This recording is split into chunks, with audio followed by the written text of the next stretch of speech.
Bon, donc c'est avec, je dois dire, une certaine émotion que je parle de Meir Shalev, qui est quelqu'un que j'ai connu, et même si je ne l'avais pas connu personnellement, son écriture, sa façon de présenter des personnages, desquels on sent qu'il est extrêmement proche, des personnages qu'il aime, personnages souvent torturés, mais toujours avec énormément d'humour. Ça, c'est quand même sa marque de fabrique. Et puis, ce style réaliste qu'on a qualifié, parce qu'il faut toujours qualifier en littérature, de réalisme fantastique, qui caractérise aussi et qui fait que, voilà, moi, j'adore ce qu'il écrit. Il est né donc en 1948, été 48, à Nahalal, Moshav célèbre s'il en fut, s'il en est. Ce Moshav construit dans les années 20 selon une architecture urbanistique très sophistiquée, en cercle concentrique. Enfin, c'était vraiment un modèle de Moshav. Et pour lui, c'est le Moshav familial, puisque ses grands-parents maternels, ils sont arrivés avec la troisième Aliyah au tout début des années 20, dont la fameuse grand-mère maternelle qui fait l'objet de tout un livre, qui est l'héroïne de Ma grand-mère russe, c'est un inspirateur américain. En hébreu, c'est beaucoup plus court, c'est Ve'adavar et Akacha, qui sont la première phrase que la grand-mère profère lorsqu'elle raconte une histoire. Et ça veut dire en substance, et voilà ce qui s'est passé. Et donc, ce petit opus, parce que c'est un livre plutôt maigre par rapport au gros roman bien épais et consistant de Meir Shalev, est donc consacré effectivement aux premières années de l'établissement de ces colons. Et ça va être le cadre de quasiment tous ces romans. Tous ces romans, il y a 8 romans, plus un autre neuvième qui n'est pas encore traduit en français, qui va certainement l'être, et qui, voilà, en général, prennent racine non seulement dans ces années 20 de la troisième Aliyah, mais aussi dans le nord du pays, dans ce Emek Israël, et dans un des Moshavim ou dans un des lieux tout proches, lieu d'ailleurs dans lequel il a choisi de retourner vivre euh, il y a quelques années, puisqu'il était hiérosolimitain dans l'âme. C'est-à-dire que quand il est né à Nahalal à cause de la guerre d'indépendance, mais ensuite il a vraiment grandi à Jérusalem. Et c'est justement au sujet de cette enfance que je vous avais envoyé l'introduction du recueil, qui n'est pas du tout un roman. Il n'a pas écrit des romans, il a écrit des essais. Il a commencé à écrire tout en menant de front sa carrière de journaliste qu'il a, qu'il a menée jusqu'au bout, puisque sa dernière chronique sur Pessah, il l'a écrite vraiment quasiment à la veille de sa mort, de sa disparition. Et donc, étant donné son rapport à la Bible, qu'on va tout de suite voir, il a voulu écrire une Bible. Alors, je me suis trompée dans le titre en hébreu, et ça, c'est à cause de la traduction française. En français, donc, Ma Bible est une autre Bible. Voilà, ça ressemble à ça. C'était aux éditions des Deux Terres à l'époque.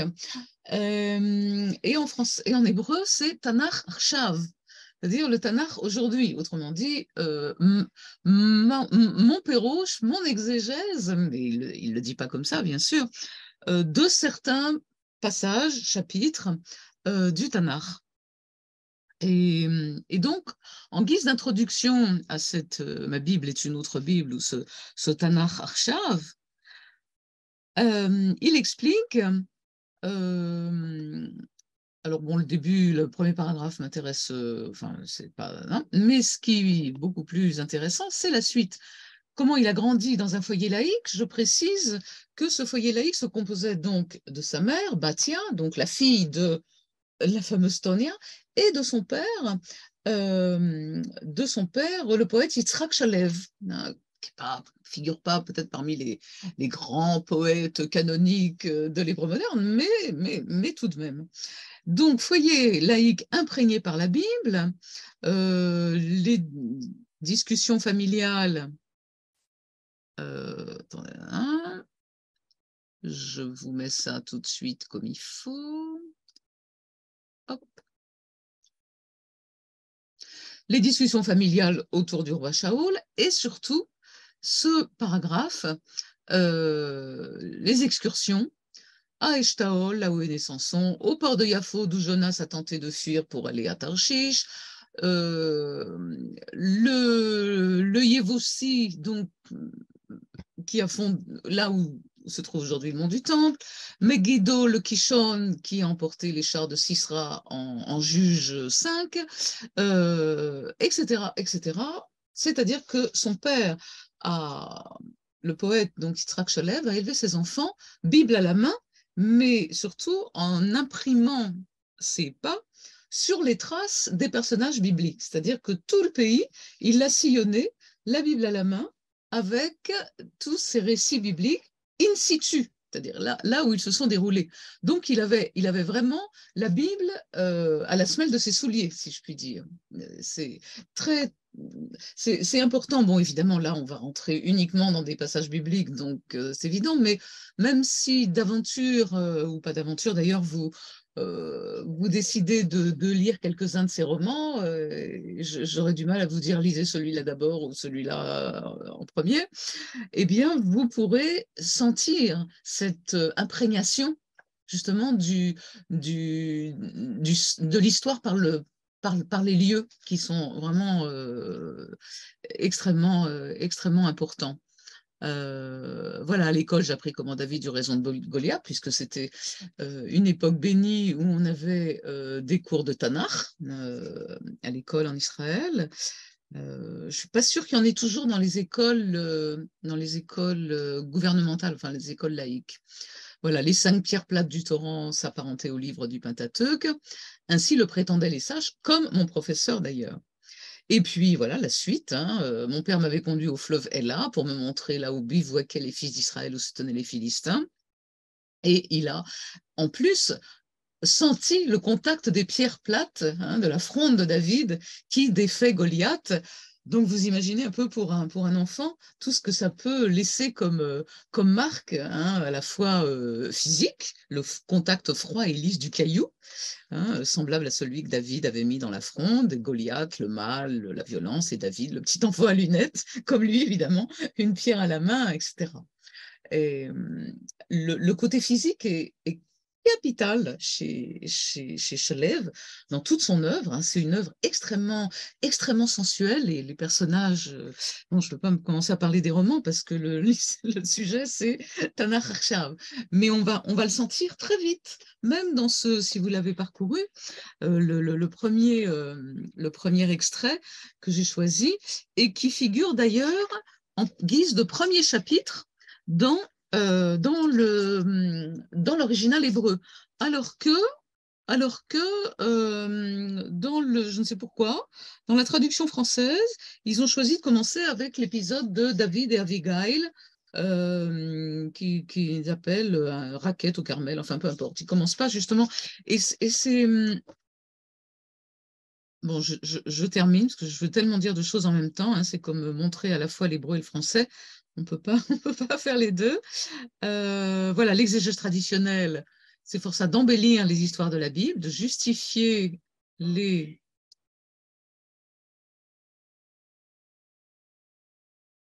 incuries de ces personnages, de les atteler à la charrette de la foi et des commandements. Euh, et donc, en tant que laïc, il veut lui donner sa compréhension des faits. Tanakh Sheli ou Tanakh Acher. C'est aussi la cause de mon erreur. Ma Bible est une autre Bible. Ses rédacteurs et ses protagonistes sont de chair et de sang. Là, il exagère un peu parce que dans le Tanakh, on a quand même quelques allusions au désir de certains personnages. Elle n'a pas été rédigée par Dieu et ces personnages ne sont ni saints ni purs, ce que la Bible ne dit pas non plus d'ailleurs. Mais bon, je n'ai ni l'érudition d'un chercheur ni la motivation d'un commentateur. Là, je ne suis pas d'accord parce que vous allez voir qu'il a l'érudition du chercheur. C'est un livre que j'aime lire, ça on le sent, et qui provoque en moi émotion et réflexion, pardon, politique, amour, foi, pensée, voilà ce qui l'a motivé. à écrire donc ces différents chapitres qu'il a choisis évidemment au gré de son inspiration. Donc, je vais maintenant vous pouvez tout à fait m'arrêter, hein, parce que j'ai un débit peut-être un peu rapide. Donc, si vous avez une remarque, un commentaire, une question, je vous en prie. Là, je suis pas trop, j'ai pas eu trop recours à l'hébreu. Ce sera évidemment un peu plus tard. Ce que je voulais juste préciser, mais ça, je vais le préciser en affichant le second document. Donc, je ferme ceci et j'ouvre autre chose. Et ben voilà, on y est au Minyan, là. Alors, Chalève, voilà. J'espère que c'est bien le français, oui.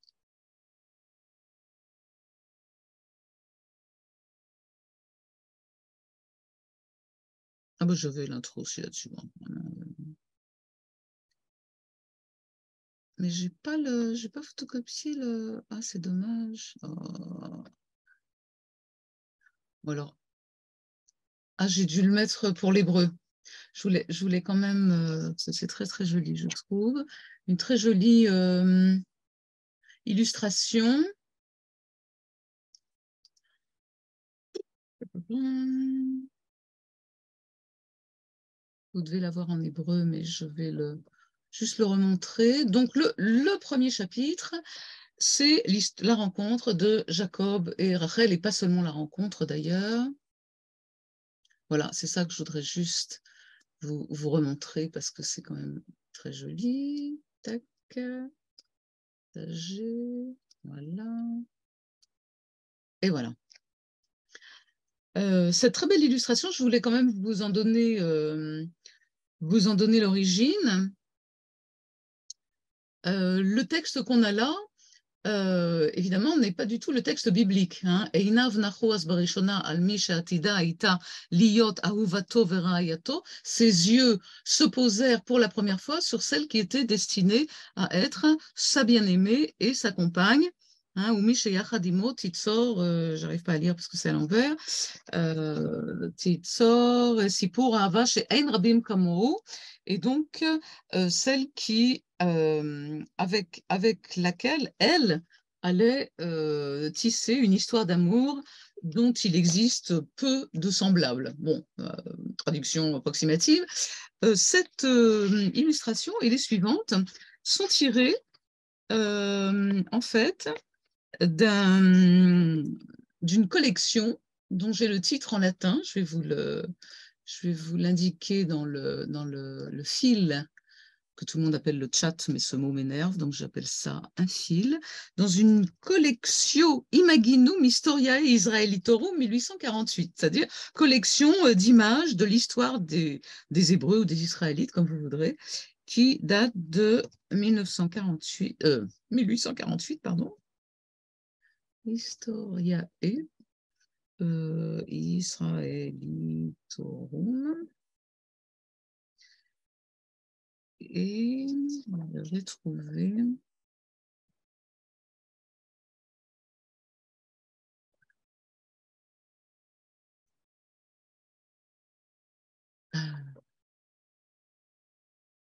Juste vous donner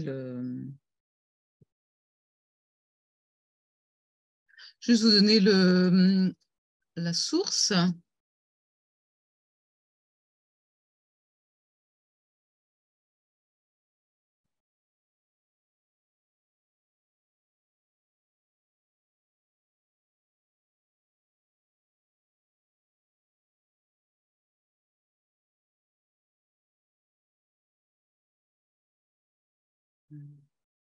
Bon, je crois que je vous l'enverrai parce que là, je ne l'ai pas tout de suite. Bon, je continue. En tout cas, je vous enverrai la référence sur le site de la Bibliothèque nationale. Alors, je repars vers le français puisque là, c'est le texte en hébreu. Donc, Be'eretz Kedem Aliada Be'er a-t-il intitulé. Et donc, sur une terre ancienne à côté du puits. Alors, je rouvre le français, voilà.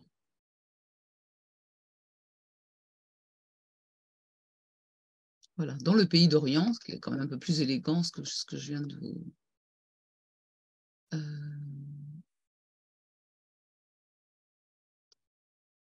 Voilà. Et je vais aussi l'agrandir.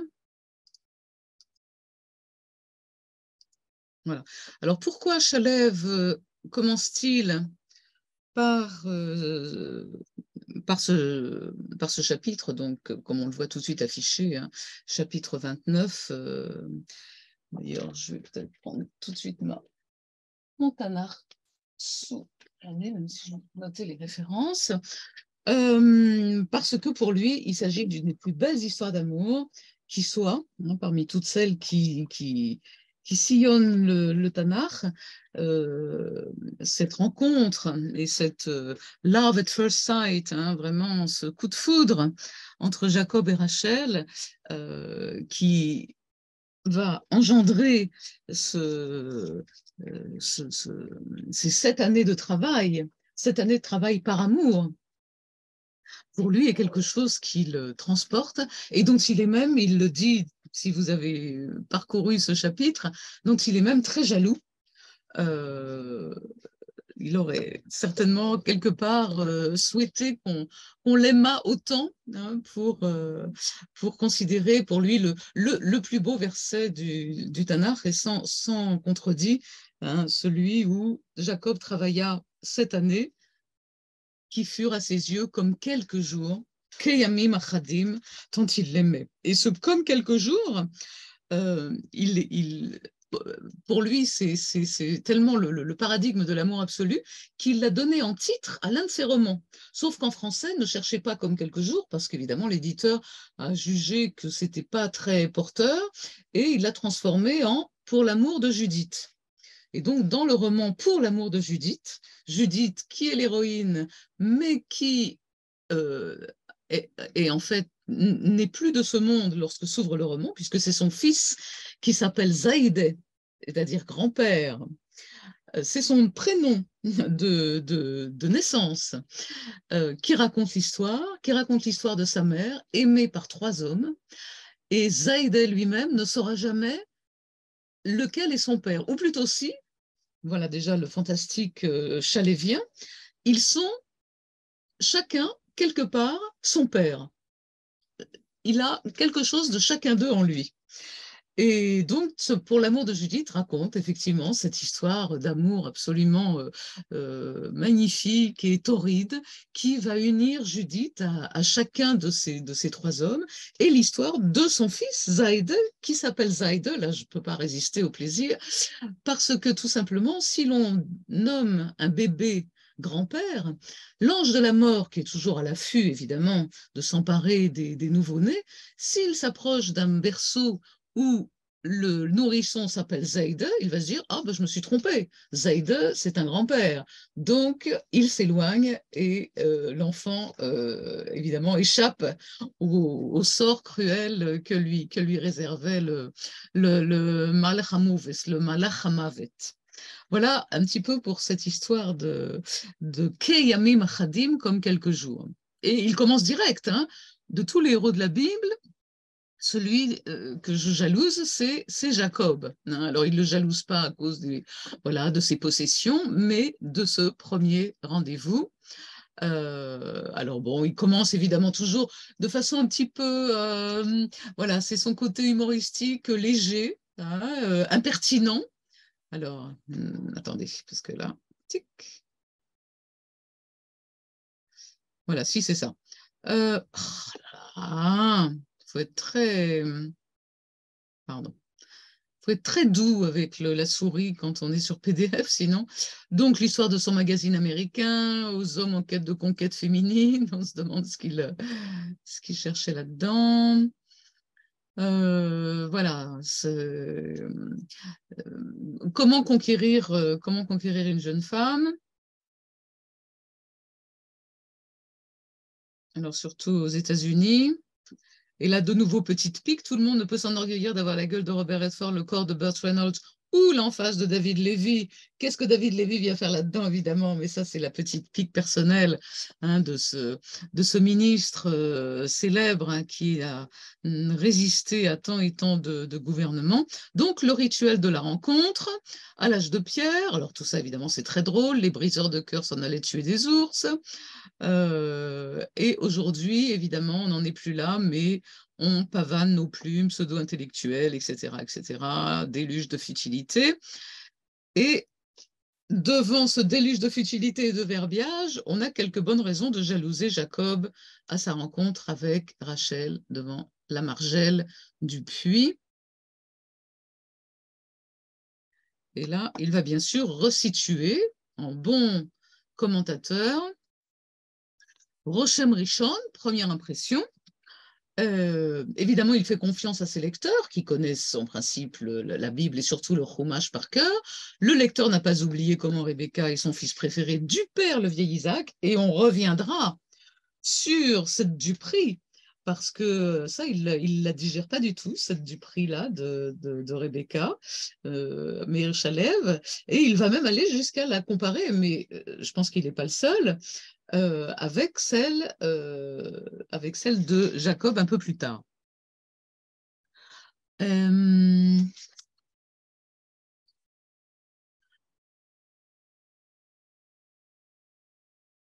Dans le livre de la Genèse 29, l'humble habitant des tentes, on aura reconnu, même à travers le français, l'hébreu Yoshev Ohel. Alors, je peux écrire dans le fil en hébreu, c'est pas gênant, histoire de vous rappeler comment est qualifié Jacob, mais vous le savez peut-être, sans doute, je ne sais pas, ou Yoshev Ohalim, ma citation est peut-être même pas tout à fait exact. En tout cas, c'est celui qui est assis sous la tente, c'est-à-dire le pantouflard, le sédentaire, hein, évidemment, au contraire de Esav, Ésaü, le chasseur qui est tout le temps dehors.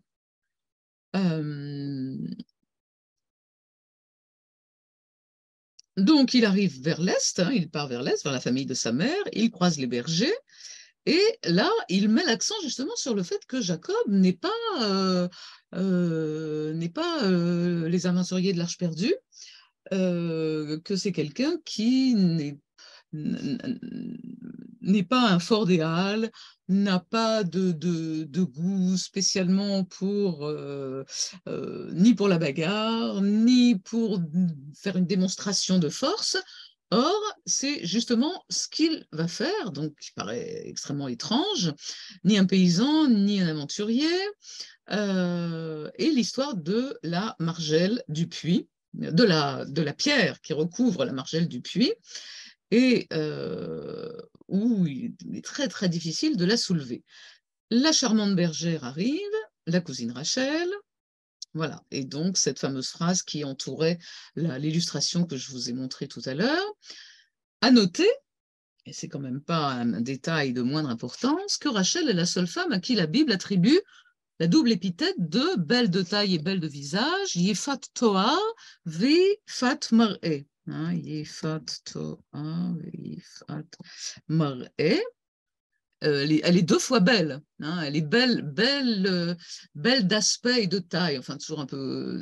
Évidemment, la Bible adore, comme vous savez sans doute, les parallèles et donc les répétitions et adore répéter deux fois la même chose, avec en termes évidemment différents. Mais tout de même, il est à noter que Rachel constitue une exception et que donc, lorsque elle s'approche du puits, Jacob se sent littéralement transporté au point de commettre un acte qui eût davantage convenu, nous dit Shalev, à Samson qu'à un paisible habitant des tentes du pays de Canaan. Donc, voilà le fameux passage. Le fameux passage.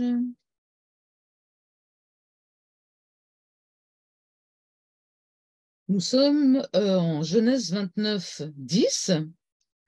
En hébreu, ça donne Vayehi kaasher ra'a Yaakov et Rachel bat Lavan achi imo, et lorsque Jacob vit Rachel, fils de Laban, frère de sa mère, ve'et tson Lavan achi imo, et le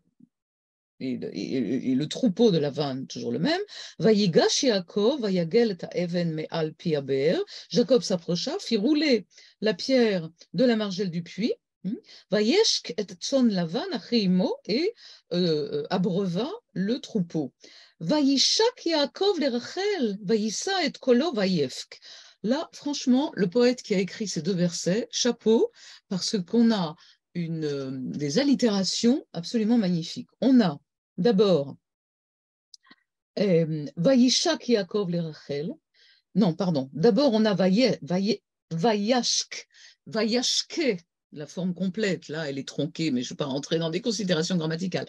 Vayashk et tson, il abreuve, avec la racine shin kufei, puis Vayishak, il l'embrasse avec la racine nun shin kuf, mais n'empêche qu'on entend une sorte de continu, de mélodie répétitive, Vayash, Vayishak, et pour finir, Vayefk, alors il n'y a plus de shin, mais il y a toujours le son que du verbe pleurer. Bacha, bet, kafhei, vayef, vayifke. Tout ça dans un même verset.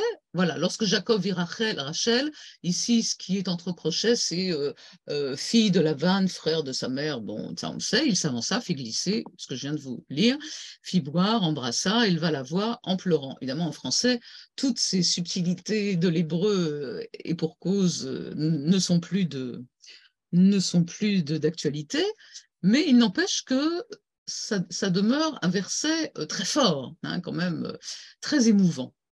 Donc, il rappelle que Jacob n'était pas le guerrier, qu'on peut...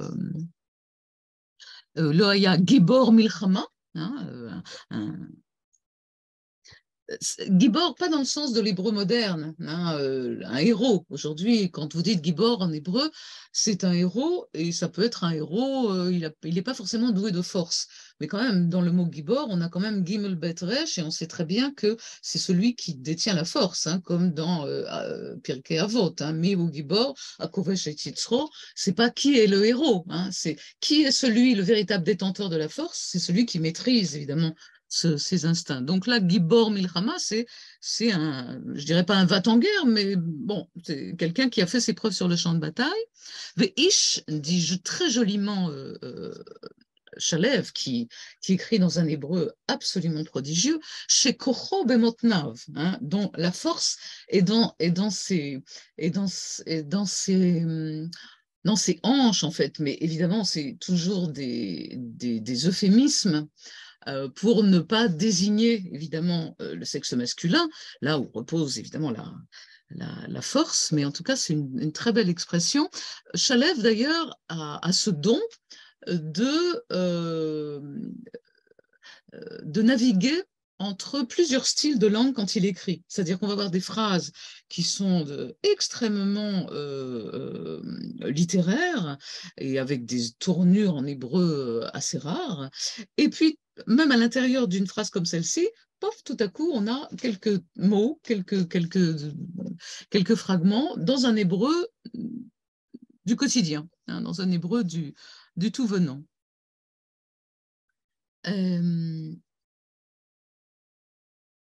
Voilà, excepté l'épisode de la pierre, il n'intervient dans un contexte similaire que lors de l'histoire mystérieuse, c'est-à-dire un contexte de démonstration de force physique, que dans l'histoire mystérieuse et sibylline de sa lutte contre l'ange, évidemment, que l'on connaît bien, cette fameuse lutte au sortir de laquelle il va devenir Israël. À côté de son rustre frère, alors là, on a le rustre en hébreu, c'est gas. Gas, Gimel Samer, qui est un adjectif qui évidemment nous rapproche plutôt et à la fois une grossièreté physique, mais aussi spirituelle. Il n'a rien pour lui, ce malheureux Ésaü. Et plus tard, face à ses fils violents, Jacob apparaît comme un homme calme, pacifique, dépourvu de tout héroïsme physique, encore une fois. chez Hagvura, Agoufanit, Rechoka Mimeno. Donc, dans justement cette bravoure physique du corps, Goufanit est très éloigné de lui. Et là, d'une façon un petit peu prime sautière, je dirais, il continue en hébreu, Bechol Zot, malgré tout, les mar'e à cousina anaa, cousina, cousina, c'est, je veux dire, c'est, voilà quoi, la belle cousine, il y a un mot en hébreu pour dire cousin et cousine, bat dod et bat doda, mais là, cousina, ça fait un peu olé olé, hein. Et de nouveau, une expression qu'il tire de sa manche, Azar chalatzav vegolel et asela akaved. Azar chalatzav, c'est exactement comme tout à l'heure avec les kocho bemotnav, hein. Il a saint sa taille. Hein. Il a Azar, je vous l'écris, Azar avec Aleph, qui veut dire cindre, entouré. Chalatzav, chalet, c'est exactement comme moten, en fait. Chalatzav, voilà. Vraiment expression qu'on trouve dans Job. Hein, dans Job, Ezorna kegever chalatzecha, saint comme un homme digne de ce nom, tes hanches, ta taille, enfin, c'est difficile de... Mais en tout cas, le mot cheletz nous dit Even Shoshan, donc le grand Robert Larousse, littré, unilingue en hébreu, nous dit bien Mekom Agevura, c'est-à-dire le lieu où se situe la force physique masculine. Donc, pas besoin de, voilà, plus explicite que ça. Et, voilà, et là, la traductrice, oui, parce que j'ai quand même juste oublié de citer la traductrice, quand même, honte à moi, Catherine Verchowski, hein, a traduit en voyant sa gracile cousine, hein, pour la cousina en question, la cousina Naa. C'est assez joli comme traduction. Ses forces avaient décuplé et étaient parvenues à déplacer la lourde roche. Et la citation des sages, s'il vous plaît, Bereshit Rabbah, Ain Yudbet, c'est-à-dire chapitre 70, verset 12. גולל את הסלע הכבד כזה שמעביר פקק מעל הצלוחית, pardon, j'en bégaye, comme s'il ôtait le bouchon d'un flacon, ce qui est une traduction tout à fait acceptable, effectivement, ainsi qu'aimait le dire nos sages, mais vous remarquerez quand même que Meir Shalev a ses lettres, de Chazal, puisqu'il est quand même allé chercher. Et ce n'est pas la seule source qu'il va citer ici. La source exacte, c'est Mavir Bkak Me'al Pi Atzlochit. Pi, c'est donc l'état construit du mot P, c'est tout ce qui est margelle, bouche, bouchon, ouverture. Hein, ce n'est pas seulement la bouche, enfin, si c'est la bouche en tant qu'ouverture. Donc, évidemment, ce comportement de Jacob a bien sûr impressionné, stupéfié tout le monde, et bien sûr, à commencer par Rachel, hein, comme il dit, Bevadai et Rachel en hébreu. Celle-ci ne savait pas, et bien sûr, que ce magnifique étranger, c'est même plus que magnifique, c'est Hazar l'étranger, Mafli. Mafli, c'est qui fait des merveilles, qui fait à la limite des miracles. Hein. Était donc le fils de sa tante, Rebecca de Terre Sainte. Là aussi, on a Adod Rivka. Hein, quand on lit Adod Rivka dans une phrase écrite dans un hébreu extrêmement élevé, on sourit parce que on sait bien qu'en hébreu aujourd'hui, Doda, c'est bien sûr la tante, mais c'est aussi une façon de s'adresser dans l'hébreu de la rue à une dame qu'on ne connaît pas, qui vient de faire tomber son porte-monnaie par terre. On lui dit « Hey, Doda !» Eh, madame, mais madame, ma petite dame, quoi, quelque chose comme ça. Hein. Donc, la Dodarivka, bon, voilà, ça fait un peu bonne femme, quoi. Je ne sais pas comment vous dire ça autrement. Mais Eretz HaKodesh, qui est aussi une petite saillie humoristique. Donc, à son grand étonnement, évidemment, l'homme inconnu ne se compte pas d'ouvrir le puits, mais abreuve les moutons. Hein, ça nous rappelle aussi les chameaux d'Eliezer. Rivka, c'est des jeunes filles bien éduquées qui savent que les animaux passent avant les hommes, si je puis dire. Et à peine remise de sa surprise devant sa force et sa prévenance, voilà que l'étranger se précipitait pour l'embrasser avec fougue. Alors, avec fougue, voilà, cette embrassade va donner lieu à toute une page vous l'avez peut-être vu, à toute une page de commentaires, hein, devant tous les bergers, qui plus est. Oui, le avec fougue, ça, elle l'a rajouté en français, parce que Meher, peut-être pas, pardon, Nitzavet, Nochar Koro, Kofetz, oui, avec joie, Besimcha, voilà, Kofetz lo hanochri, donc cet étranger saute, si je puis dire, hein, se précipite, Venoshek la Besimcha yetera. C'est vrai que la simcha, elle est yetera, c'est-à-dire c'est une joie, mais une joie supplémentaire, hein, donc le mufud bema'amad kol haro'im, donc devant, en présence de, effectivement. Aujourd'hui encore, évidemment, puisque c'est Tanakh Arshav, n'oublions jamais le titre en hébreu, Tanakh aujourd'hui, il est bien rare d'agir ainsi à la première rencontre, comme il serait bien sûr particulièrement 10. J'arrive.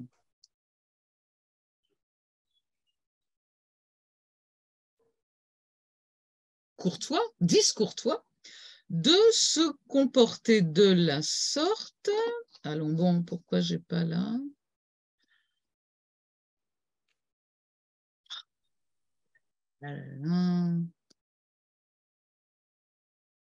C'est bizarre ça. J'ai pas... Bon, on voit, mais c'est comme s'il manquait une lettre. Allons. Donc, de se comporter de la sorte avant d'avoir fait connaissance. Et à plus forte raison, dans l'Orient ancien, chez la Yamim Ahem, hein, en ce temps-là. Paragraphe suivant, mitnashkim ou vochim. On s'embrasse et on pleure. Donc, traduction par des substantifs. Alors là, yesh lasim lev le seder peulotav a mechukam shel Yaakov. Il faut revenir sur l'ordre subtil et même c'est quelqu'un qui a bien réfléchi dans sa tête. Hein, c'est pas pour lui toutes ces actions de Jacob ne sont pas des actions tout ça est prémédité en quelque sorte. Hein. Ce Mechoukam, c'est comme un peu Mechouchav, chose qui a été bien pensée à l'avance. D'abord, il identifie Rachel, il fait rouler la pierre, abreuve le bétail, l'embrasse, éclate en sanglots, pour seulement ensuite se présenter comme le Ben-Dod Mi-Knaan, comme le cousin de Canaan. Il faut bien admettre que cet ordre apparaît surprenant selon les règles usuelles de la bienséance. Hein, toujours Meir Chalev qui fait semblant hein, d'être avec cet humour, comme je vous le disais, qui le caractérise, d'être quelqu'un qui suit bien les règles, Klalei animus achevrati amekubal, voilà, les règles de la bienséance. Et c'est précisément pourtant ainsi que Jacob conquit le cœur de Rachel. S'il avait agi selon les préceptes d'Emmanuel de savoir-vivre, il se serait bien évidemment d'abord présenté. Mais la première impression de surprise eût été alors bien faible et bien vite émoussée. Et oui, là aussi, ça c'est quand même... je veux parler de cet usage poétique que Chalev fait des mots en hébreu, ou même dans la prose, il arrive à donner de temps à autre la musique de la poésie. Hein, quand il dit que la première impression eût été alors bien faible et bien vite émoussée, en hébreu, Zaya Roshmo Arishoni, donc la première impression, Hamaftia, de surprise, Chalash Shumit Kalesh. Hein, donc on entend évidemment faible et on entend ce mitkalesh qui signifie également quelque chose qui s'émousse, qui devient faible. C'est pas la même racine que khalash, et on a kalash, hein, kouf la médecine, qui veut dire, oui c'est ça, quelque chose qui, nous comme Dalil, quelque chose qui diminue, quelque chose qui peu à peu s'effrite. Hein. Mais il a choisi ici, évidemment, les deux termes, comme aurait pu choisir le poète biblique hein, pour créer cette sensation de redoublement, en fait, Chalash ou Mitkalesh. Et donc, du point de vue de Rachel, cet étranger a bien agi à son égard, il a fait rouler la pierre, abreuvé, avant de faire montre d'audace et d'insolence, nous dit-il, chutzpah, hein, carrément, Eaza ve chutzpah. Eaza, c'est l'audace, et chutzpah, comme on sait, voilà, entre autres, insolence. Ve'ez lenashka, et donc a osé l'embrasser. Et puis, il éclate en sanglots et lui révèle qui Ben Rivka, ou fils donc de Rebecca. Et c'est là que Rachel comprend la liberté qu'il avait prise et courut avertir son père de la visite de cet hôte. Néanmoins, nous dit Chalev, la première impression gravée dans son cœur reste à celle d'une rencontre amoureuse et non celle d'une rencontre entre cousins. Et ce baiser donné par Jacob près du puits était à ses yeux celui d'un soupirant, c'est-à-dire Neshikat Mechazer, cette racine chazar au piel, bon, un certain groupe verbal en hébreu, signifie faire sa cour à quelqu'un. Mechazer. On l'utilise d'ailleurs aussi dans un tout autre contexte pour quelqu'un qui demande l'aumône, Mechazer à la ptachim, mais c'est un autre sens. En tout cas, Neshikat Mechazer, on voit bien. Voilà, pas d'autres commentaires à faire par rapport à l'hébreu. Est-ce que jusque-là, quelqu'un a quelque chose peut-être à ajouter ou à commenter ou demander? Tony. Oui, alors ce qui me frappe, déjà, j'ai pas lu le livre, je te dis tout de suite, c'est l'irruption de la Bible dans un milieu laïque, tu nous l'as expliqué, mais dans Israël, et ça, il y a de quoi nous faire bien, bien réfléchir. Et je pense à quelque chose que j'ai lu, je ne sais pas où ce groupe de laïcs, dont Grossman, Amos Oz, quand il était de ce monde, se réunissait, je crois, presque tous les jours pour étudier un verset de la Bible. Il existe ce qu'on appelle Pasuk Yomi, c'est-à-dire un verset qui est lu par tous ceux qui veulent le même jour, etc. Voilà, je voulais juste signaler ça. Après, Oui, j'aurais peut-être d'autres choses à dire. Alors, je fais non, preuve mais d'une vas-y, c'est un midrash, donc. oui, d'une prétention un peu pseudo-érudite à propos de Jacob. Tu l'avais dit Tov, je ne sais plus quoi, mais il y a ce fameux, les tentes de Jacob, ce fameux verset, je Matovu crois, dans la Alecha. paracha, oui, Matovu Alecha Yaakov, Oui, Ishkanoter nombre Israël. 23, quelque chose dans ce Et c'est sens. la paracha de Balak, je pense, voilà. Oui, oui, bien sûr. Oui, ça doit être nombre 23. Oui. Voilà, enfin, il y aura d'autres choses après, mais continue, c'est passionnant. Voilà. Oui, c'est ça.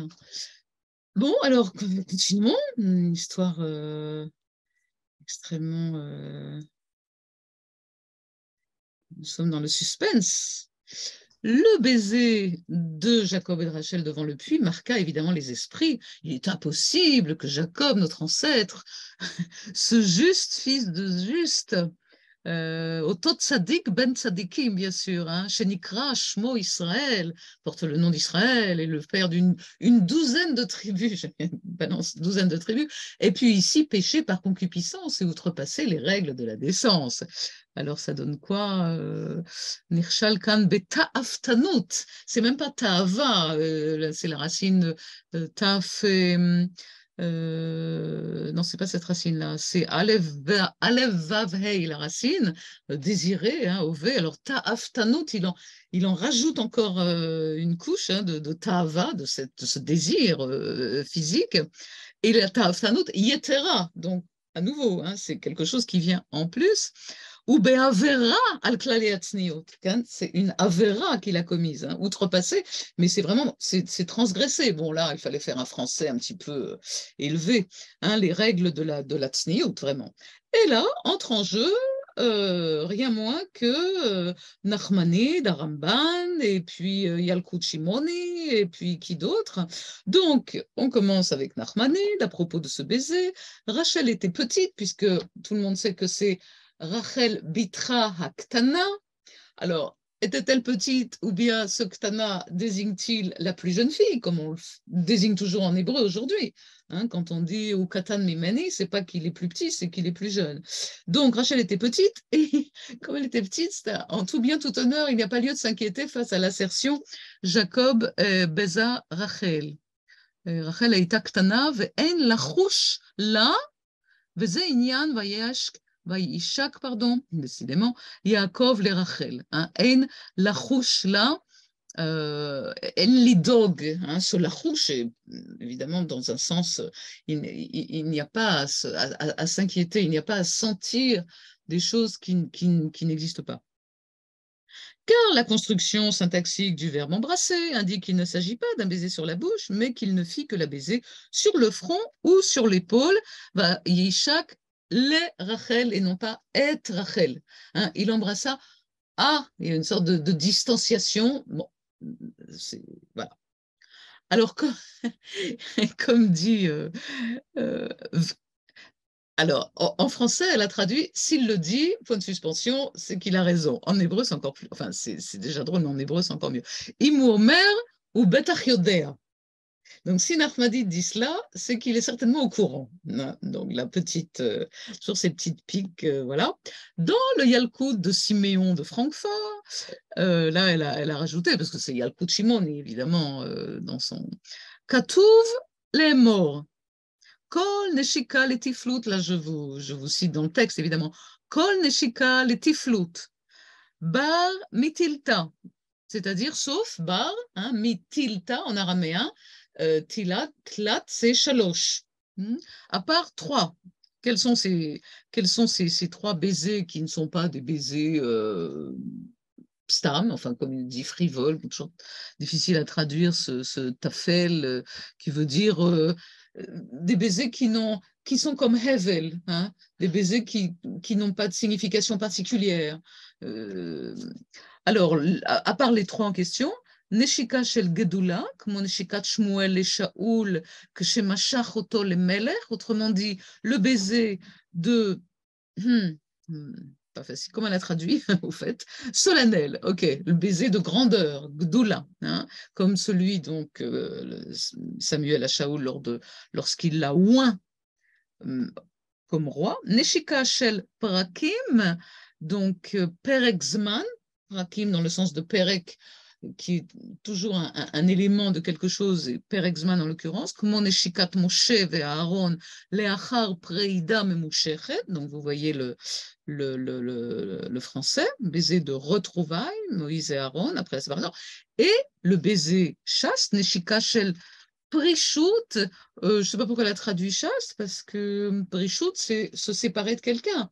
Lorsque Orpa dit au revoir à Naomi, vous savez quand, le premier chapitre de Ruth, et voilà. Lechach Neshikat Tiflut. On peut ajouter donc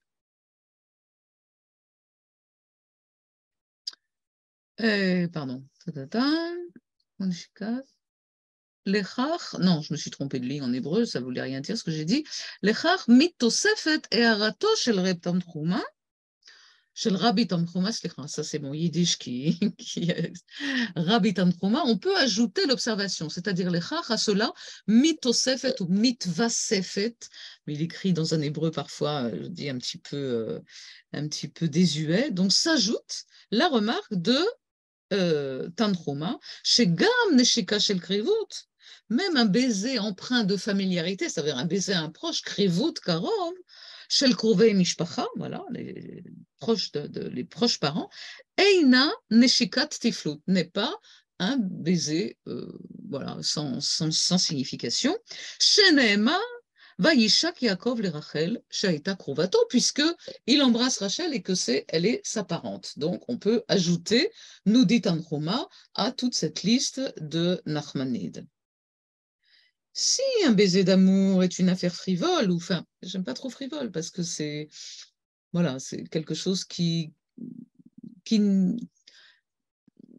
comment dire ça mieux, enfin plus précisément le sens de Hevel ou de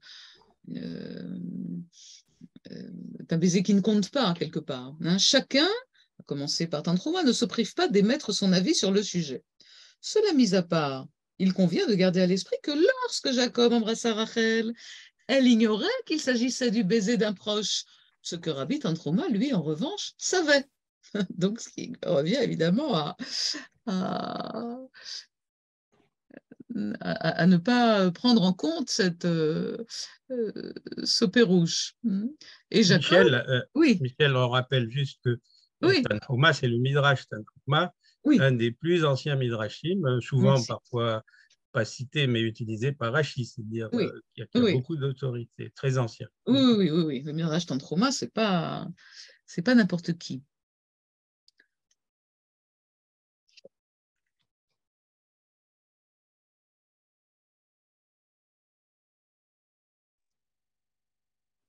Voilà. Hi lo yada shezo neshikat karov, ma sheyada Rabbi Tanchuma. Quant à Jacob, lui, il savait très très bien, pertinemment, yada bediuk maose beoto rega. Il savait exactement ce qu'il était en train de faire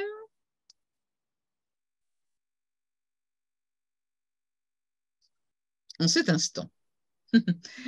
Euh, donc, garçon, Bachour, alors elle a écrit judicieux et intelligent.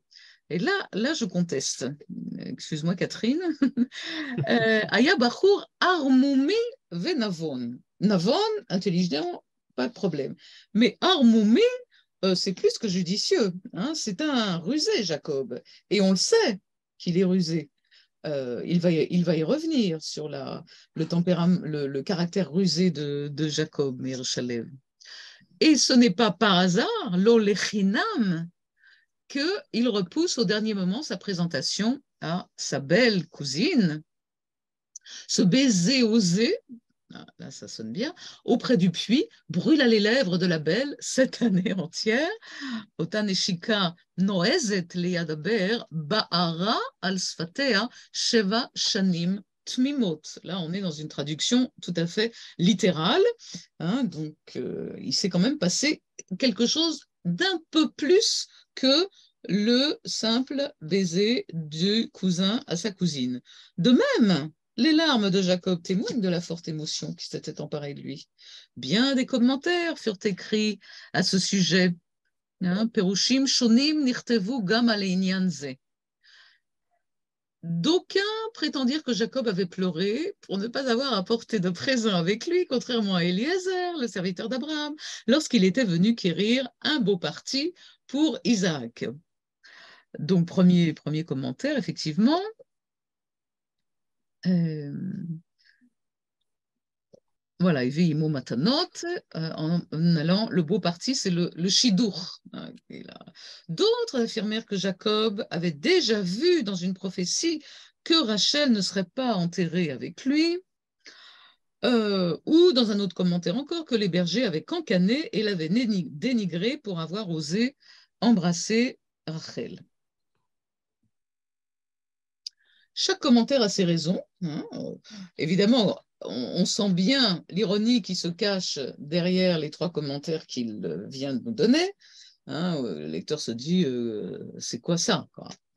Mais Kol Perouche ve ta'amo imo. Hein, ta'am ici dans le sens, un des sens tout premiers qui veut dire une raison, hein, une cause bien précise. Hein.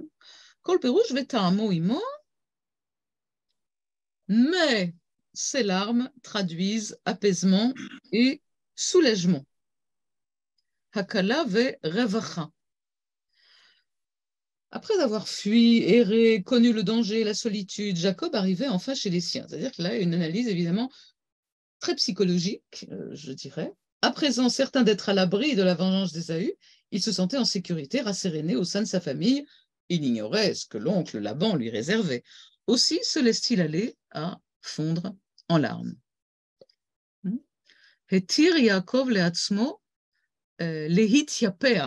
Lehityaper, c'est beaucoup plus fort que l'ifkot. Hein. Vayefk, il pleura. Lehityaper, c'est vraiment presque à chaudes larmes. Hetir leatzmo. Hein. Il a dénoué ce lien qui l'oppressait et il s'est laissé aller justement aux larmes. Le voilà enfin au terme de ces tribulations. Ketzli nedudav badrachim, hein, de son errance sur les chemins, et son premier amour commence à irradier dans le ciel de son existence. Et là, vraiment, la traduction reprend la tonalité un petit peu enflée, empoulée de Shalev, qui s'en donne à cœur joie. Ahava Rishona, Echela, Zorachat bishmei chayav. Echela veut dire la même chose que itrela, sauf que c'est la racine biblique qui est utilisée ici, qui est de nos jours utilisée de façon très littéraire, suivie non pas d'un infinitif comme animatril, lifkot, enfin je dis n'importe quoi, je commence à plus infinitif, mais suivie du participe présent qui est une tournure éminemment littéraire et biblique. Et alors, évidemment, les cieux de son existence, je vous passe. Voilà. Donc, Chalev se moque, mais il ne se moque pas méchamment, se moque gentiment, se moque affectueusement de ses personnages. En tout cas, il fait de l'humour à la manière biblique en s'essayant à un style intentionnellement, évidemment, élevé, un petit peu empoulé, même parfois un petit peu trop, pour s'insérer quand même dans le contexte duquel il parle. Les larmes de Jacob avaient, c'est certain, touché le cœur de Rachel. Et en une heure, Betorcha'a, achat, en une heure seulement, quoi, vraiment. La jeune bergère de Haran sentit que son existence allait changer. Là, on a vraiment l'impression de lire un roman harlequin, là, un roman de gare à 3 sous. Un inconnu était arrivé d'un pays étranger. Voilà, Zar, Ba, Meretz Rechoka, Hifli Ota Bekocho, l'a émerveillé de sa force et par son Teuzato, son audace, Nashakla, Ve Azarla, il l'a embrassé, il l'a aidé, Veata, Chasta Kam Belibo, Harach Ve Aragish. Et donc, je peux et celui-ci, il avait donc ce que je viens de raconter, tac, étonné par sa force, l'embrasser, aidé, maintenant elle voyait clair dans son cœur tendre et sensible, cette heure extraordinaire devant le puits, selon la vision chalévienne, les avait dotés l'un et l'autre de la force nécessaire pour surmonter les pénibles épreuves qui les attendaient. Natna belev Yaakov, voilà, אותה שעה יפה ליד הבאר, נתנה בלב יעקב ורחל את הכוח שנזקקו לו. Donc, cette force dont ils avaient besoin, mais évidemment, ils ignoraient tout ce qui les attendait. Et nous arrivons au second baiser de la journée, sauf si Tony ou quelqu'un d'autre souhaite... Je sens que Tony a plein de choses à dire. Vas-y. Je sais, je peux parler? Oui, je me vois pas. Moi, ce qui me frappe, c'est que cette façon d'exposer les histoires bibliques, je ne la trouve pas si opposée à celle du Midrash, en fait, même si il s'en détache en ironisant sur le ton du Midrash, mais dans le fond, il y a plein de Midrashim qui aussi donnent une vision très concrète et très émotionnelle et très humaine de tous ces personnages. Je me rappelle d'un certain nombre de Midrashim comme ça qui montrent que les personnages sont totalement humains, ont des émotions humaines et ils ne sont pas présentés comme des monolithes exemplaires, comme ce que lui ironise un peu là-dessus, mais c'est jamais vrai dans la tradition. Donc je le trouve plutôt dans la tradition, dans le fond, oui. avec son ironie. Effectivement, c'est juste un archav, quoi. C'est juste qu'il le situe évidemment dans une temporalité qui est forcément n'est plus celle du Midrash et donc qui a déjà vu passer pas mal de sciences nouvelles, bien la sûr, psychologie, mais en même temps, tout à fait d'accord, Philippe, absolument. Il se les approprie comme des personnes qu'on connaît. Et c'est vrai que plus on lit le Chumash, plus on parle de Jacob comme si c'était vraiment notre grand-père. C'est notre grand-père. Oui, et en fait, là, Chalev, il est vraiment fidèle à lui-même. Chalev exégète, si je puis dire, est vraiment fidèle au Chalev romancier, dans le sens où, comme tu le dis, il se sent très proche des personnages et surtout, il les aime. Parce que même si Jacob est, bon, de toute façon, aucun de nous n'est fait évidemment n'est fait de bien complet, et on a tous des travers, et Jacob n'est pas épargné, même si c'est le tzaddik ben tzaddikim. Et donc, il y a tout ça dans tout ce livre, hein, même si les personnages peuvent présenter, voilà, on fait des actions qui n'étaient pas forcément les plus belles et les plus accomplies. Bon, peut-être à part la vanne, mais ça, il va le dire, hein, il exècre, il abhorre la vanne et rien n'y fera, voilà. Mais sinon, on sent, hein, comme tu dis, une proximité très, très forte physique, hein, avec les personnages, tout à fait. Oui, oui, je ne peux qu'abonder dans ton sens, hein, c'est tout à fait ça. Donc, le passage suivant, Berachel Bitra Aktana, qui est évidemment là tiré directement du texte.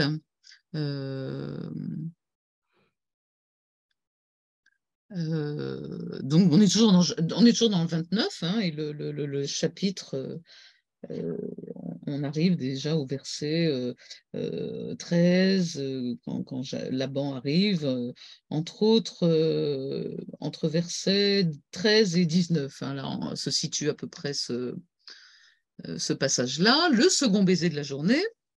Donc, il le reçoit de Laban, le frère de sa mère, le père de Rachel. Ainsi rencontra-t-il l'homme qui allait lui faire boire la coupe jusqu'à la lie pendant les 20 années qui allaient suivre. Ah oui, c'est très joli en hébreu.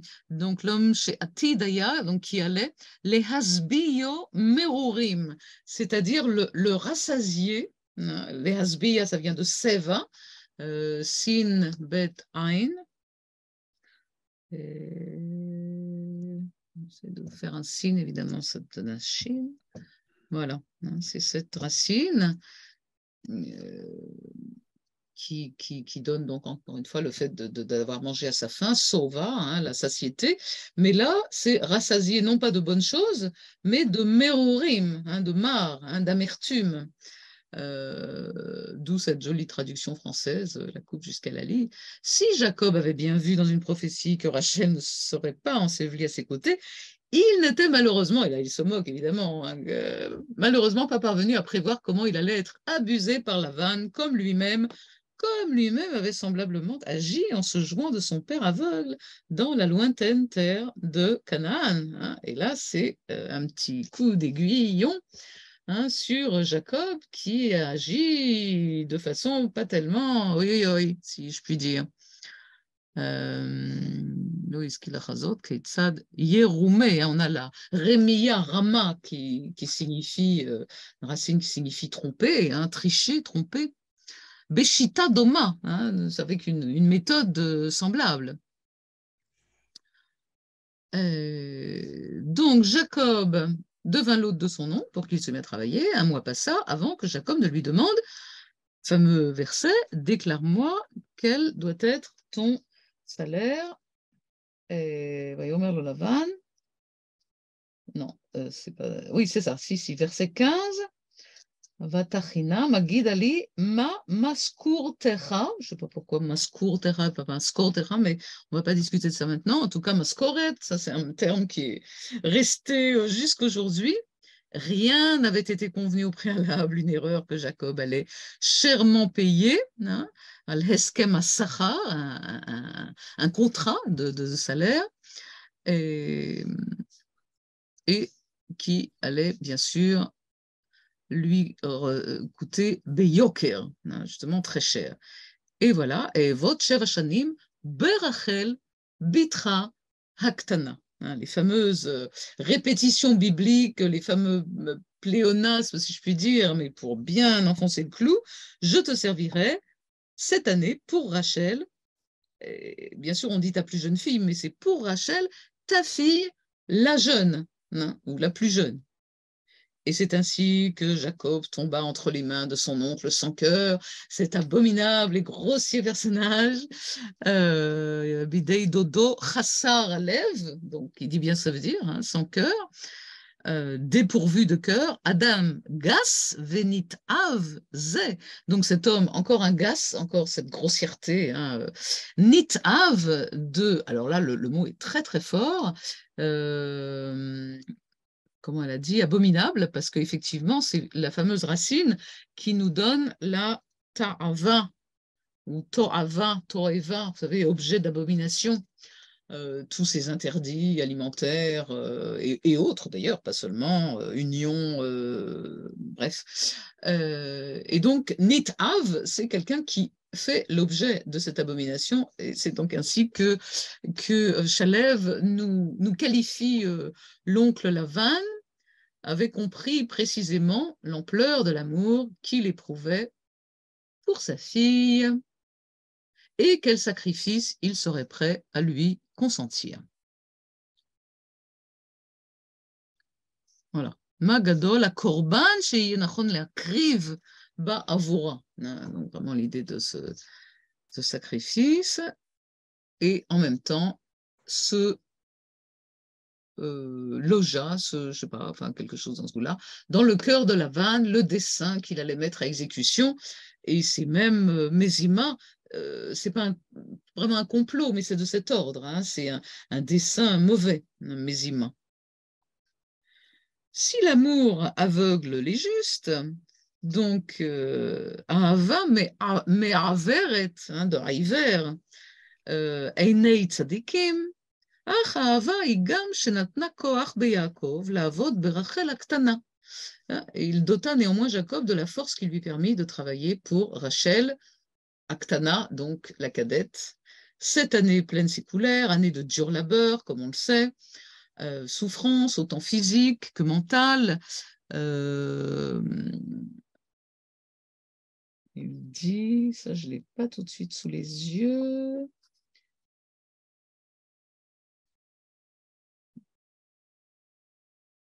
Mais en tout cas, il a dit, voilà, c'est beaucoup plus tard. Hein, j'étais le jour en proie au hâle et au frima, en proie au hâle et au frima la nuit, et le sommeil fuyait de mes yeux. Mais la Bible dit, donc, célébrissime verset, et Jacob servit cette année pour Rachel, c'est le verset 20. יעקב יעבוד ברחל 7 שנים, ויהיו בעיניו כימים אחדים באהבתו אותה. En plus, avec ce style biblique extraordinaire, באהבתו אותה, donc dans son amour d'elle. Et là, évidemment, la déclaration de jalousie de Shalev, chaque fois que je lis ce verset, mon cœur se serre de jalousie. Libi mitkavetz, se contracte, se ratatine de Bekin-A. Jalousie envers celui qui a écrit cette histoire, pas à temps, hein, mais et formulé cette phrase, pour moi la plus belle, à n'en pas douter. Et non seulement jalousie de l'auteur qui a su mettre en parole un tel sentiment, mais jalousie envers Jacob, bénéficiaire et jouisseur d'un tel amour qu'il consacra comme unique objectif de son existence. Mishpat ze she'en yafe mimeno. Il n'y a pas de plus belle phrase que celle-ci.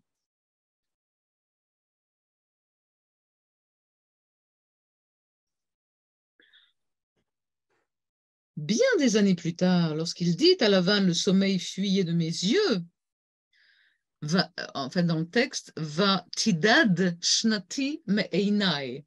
C'est-à-dire, c'est toujours ces fameux nedudei sheina qu'on a dans Esther, quand Assuérus a des insomnies, hein, c'est-à-dire que mon sommeil erre, j'ai un sommeil errant. Et donc, c'est exactement le terme qui est pris ici. Hein. Lorsque mon sommeil errait de mes yeux, c'est comme si Jacob déchirait un voile infime dans la profondeur des tourments qui le tenaillaient.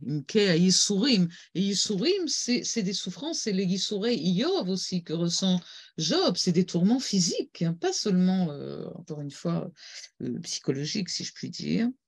Yisourai à Mashiach. Oui, Oui. Chevlei aussi, on dit pour le Mashiach. Chevlei à Mashiach aussi. Enfin, on a des synonymes autant qu'on en veut. Dures et pénibles années.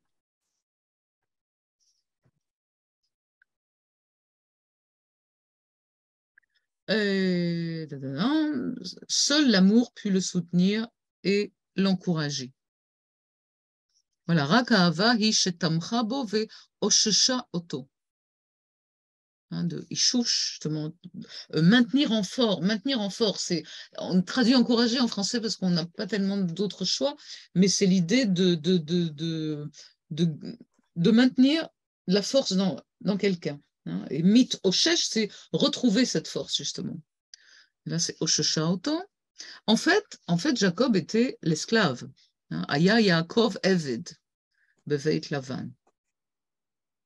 Esclave de la froide méchanceté d'un homme qui savait que sa victime ne s'en retournerait pas par peur de la vengeance d'Ésaü et qui avait compris à quel point son âme était liée à sa fille, toujours la fameuse cadette, Ad kama nikshera kesher, nafsho berachel abat aktana. Et donc, on a la froide méchanceté qui est les avad, les evet, pardon, les riches outo, rishut, racha, atsonenet. Tsonen, c'est très, très froid, tsonen, presque.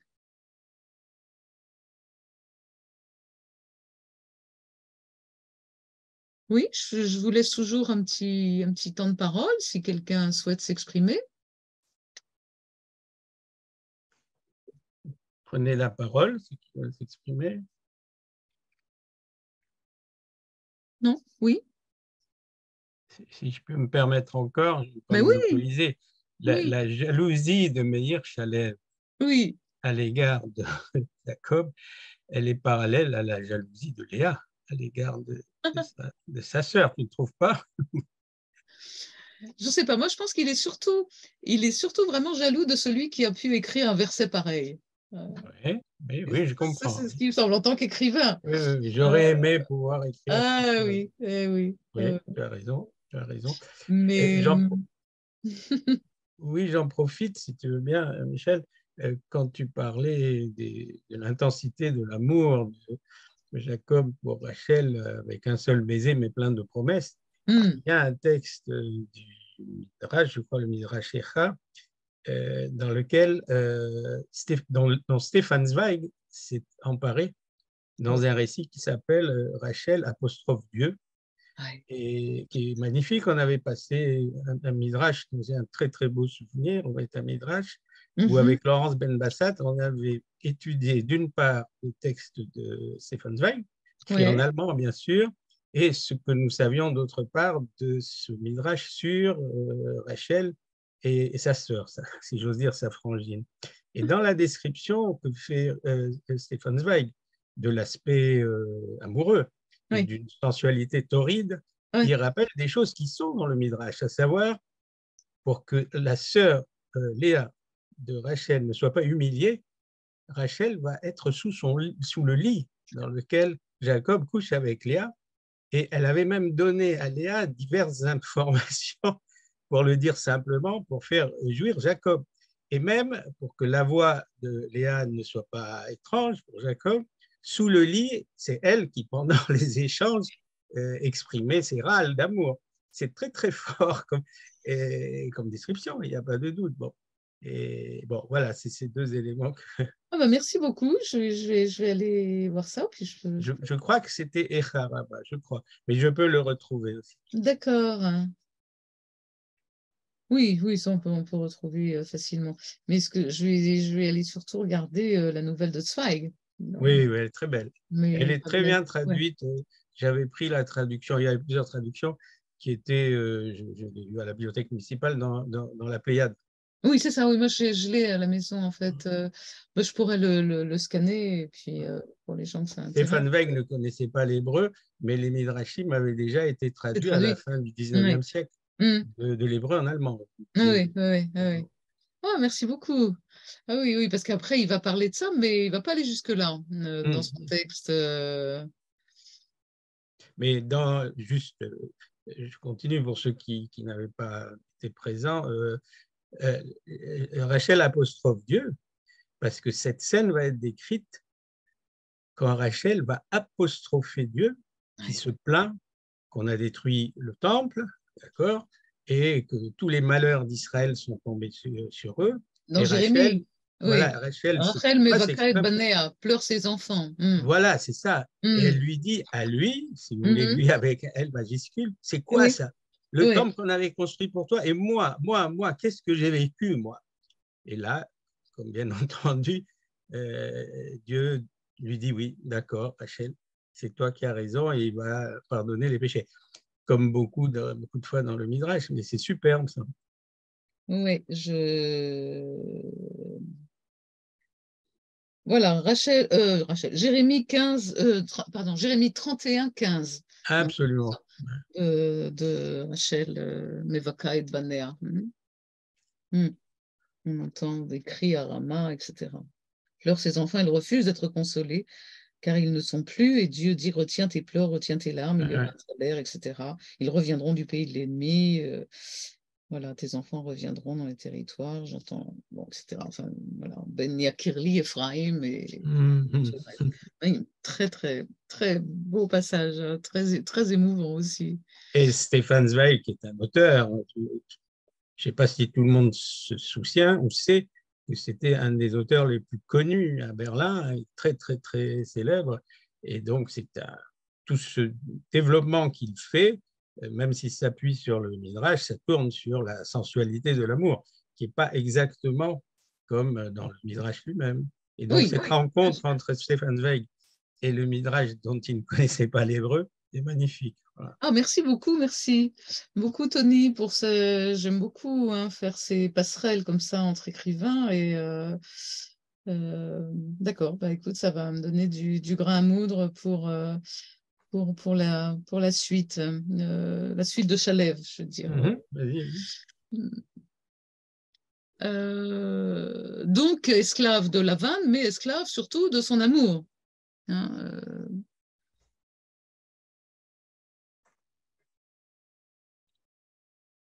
Voilà. Et donc là, il raconte qu'évidemment, à Haran, il y a 4000 ans, ce n'était pas les CTU où les étudiants peuvent se rencontrer n'importe où, mais ils pouvaient l'avoir ici et là, comme il dit. Hein. Povesham, mais certainement pas, voilà, s'attarder en privé, biyichidut, comme il dit, hein, ou les kayem kesher intimi, n'en parlons même pas, la moindre relation. La Bible ne consacre qu'un seul verset à ces 7 années. Donc justement, la nostalgie, le cœur brisé, la solitude, le désespoir, tout cela, le lecteur doit se l'imaginer seul. Ce qui fait effectivement, évidemment, triplement, quadruplement la beauté du verset, puisque le lecteur fait partie de l'écriture, en quelque sorte. Hein. C'est ce genre d'écriture ou d'écrivain qui fait participer son lecteur à sa propre écriture.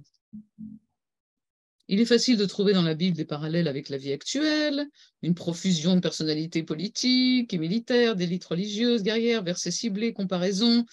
Tout ça stimulera ceux qui ont plaisir à la lire à travers la lorgnette d'une conscience politique contemporaine. Voilà, Toda politique. Mais si Josué, fils de Nun, avait eu entre les mains une demi-tonne de dynamite, si Achav avait possédé un blindé, s'il y avait eu des élections démocratiques à l'époque du roi Salomon, le visage de la Bible en serait totalement changé. Seul le cœur aimant et languissant de Jacob, dévoré par le tourment, continue de battre aujourd'hui, comme en ce temps-là, dans le pays de l'Orient, auprès du puits.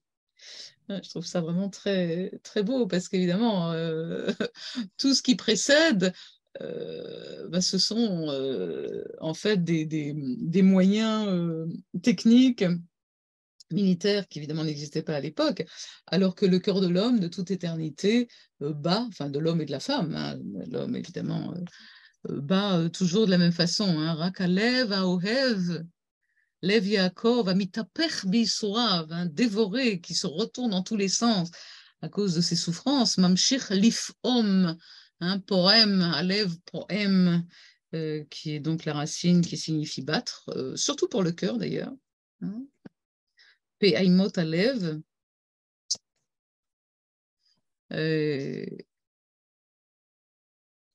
וסורה, ממשיך לפעום היום כמו בימים ההם בארץ קדם ליד הבאר.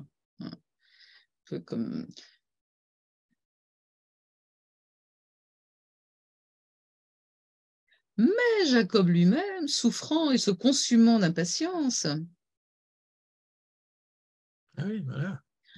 n'avait pas prévu que le jour de ses noces avec Rachel, jour qui devait marquer la fin de ses vicissitudes, allait porter son affliction ainsi que ses sacrifices à son comble. De son vivant, il n'oublierait...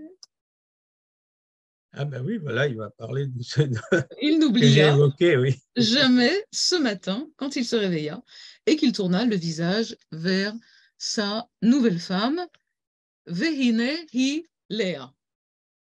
Nous dit le Tanakh, 25, verset 25, toujours chapitre 29, bien évidemment. Dans de tels instants, la réalité dépasse l'entendement. Bon,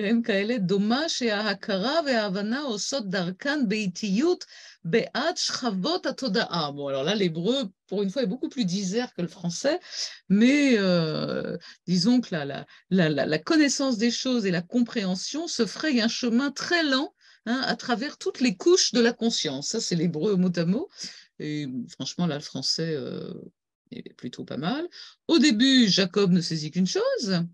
Nafal Korban, il avait été victime d'une ruse odieuse, Mirma Nora, et puis ensuite, envahi de honte et de dégoût, Bouchav et Keves, qui est vraiment un mot archi rare pour désigner vraiment, une envie de vomir, en fait. J'avoue que j'ai été regarder dans le dictionnaire pour ce mot-là. La honte et le dégoût lui revinrent en son esprit endolori les images de la nuit de noces, Leila Kloulot, comment il avait murmuré, comment il avait étreint d'abord ce corps chaud et brûlant de désir dans la lourde obscurité, comment il avait murmuré Rachel, Rachel à de mauvaises oreilles, c'est-à-dire mauvaises dans le sens de les pas bonnes oreilles. Il écrit Baoznaim alon nechonot, ce qui est nachon, ce qui est juste, et ce qui est lo nachon, ce qui est pas juste. Et comment il avait pris Léa avec toute la puissance de son amour et de sa passion pour Rachel, qu'il avait attendue cette année entière. Donc là, il va pas jusqu'à ce que tu as raconté là, Tony, mais voilà. Je pense qu'il a lu le Midrash en question. Ça en a tout l'air. Jacob comprit alors la misère des deux sœurs, umlalut, umlal, être malheureux. Celle qui avait dormi dans son lit et avait cette nuit-là senti la chaleur de son ardeur et son désir, tout en sachant qu'il ne lui était pas destiné. Celle qui resta éveillée jusqu'à l'aube, allongée en silence, tu vois, là, il est plus précis. Oui, et puis il est plus, comment dire, tsano, plus pudique, quoi. Il dit quand même pas mal de choses. Imaginons tout ce qui se passait sur la couche du jeune couple. Un tel imbroglio ne pouvait être que l'œuvre d'un grand stratège. Nous, simples lecteurs, ne pouvons qu'imaginer ou supputer la puissance des sentiments, des désirs et la douleur qui plana cette nuit dans le ciel de Haran.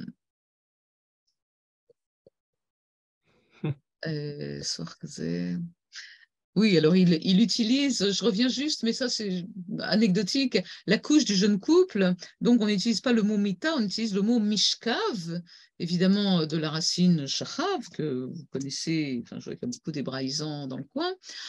Il se trouve que ce mot mishkav était un mot qu'affectionnait particulièrement sa grand-mère, la fameuse Tonia, la grand-mère à l'aspirateur américain, et qu'il relate ce petit point de détail qui amuse toute la famille, parce que la grand-mère n'utilise jamais le mot mita. Elle disait toujours mishkav, et tout à coup, elle ne parlait pas un super hébreu, mais justement ce mot-là. Et quand je lis comme ça dans un texte de Shalev ce mot Mishkav, je pense tout de suite à sa grand-mère. Mais là, disons que ça va bien dans le contexte. Hein. Oups, attendez, je fais un geste un peu inconsidéré. Hop. Voilà. Et donc,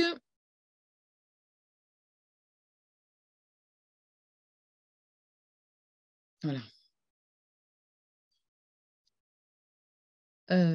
Svach, hein, comme le svach comme les branchages de la souka, mais c'est aussi, ça désigne quelque chose d'emmêlé, donc un imbroglio, comme elle a traduit. Svach kaze noad le tipulo shel yotzer gadol, hein, voilà le grand créateur, le grand stratège. Mais nous, stam korim, il dit, hein, stam, nous ne sommes que des lecteurs. Hein. Et pareil, on ne peut qu'imaginer, toujours pareil, hein, d'après le texte, le seul à dormir sereinement, repu et paisible, était Lavan l'araméa. Yashan lo beshalva, bekeres mlea velev sha'anan. Repu, c'est en fait le ventre plein. Hein, et keres, c'est un bon ventre. Hein, le ventre plein et sha'anan, c'est l'idée, effectivement, de la sérénité. Il dut faire, à n'en pas douter, des rêves triomphants. Donc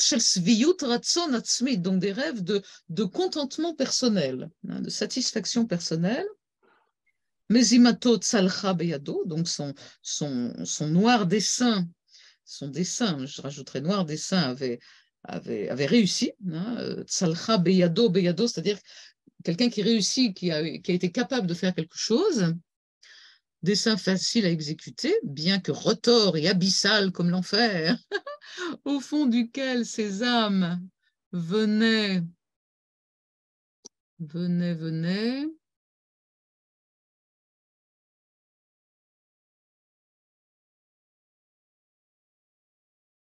d'être précipitées. Je voudrais juste revenir sur ces termes. Zimato, Niftelet ve'amuka, oui, Niftelet, c'est quelque chose qui est méandreux, qui est tortueux, voilà. Hein, patal, peitav lamed, kisheol, kasheol plutôt, comme le sheol. J'aime pas trop traduire par enfer parce que ça veut rien dire par rapport. Bacher la nefashot ameuravot, donc ces âmes. La substitution de Rachel par Léa fut un acte que seule une âme aussi vile que la sienne avait pu fonder. Je pense que si on devait faire une liste de tous les qualificatifs dont il honore, entre guillemets, la vanne, la liste serait assez longue. Et puis surtout, on aurait, je pense, une belle liste de termes extrêmement dépréciateurs, c'est le moins qu'on puisse dire. Moach Shafel. Shafel, c'est vraiment ce qui est au plus bas, hein, voilà, vil, comme on dit en français, avait pu fomenter. Donc,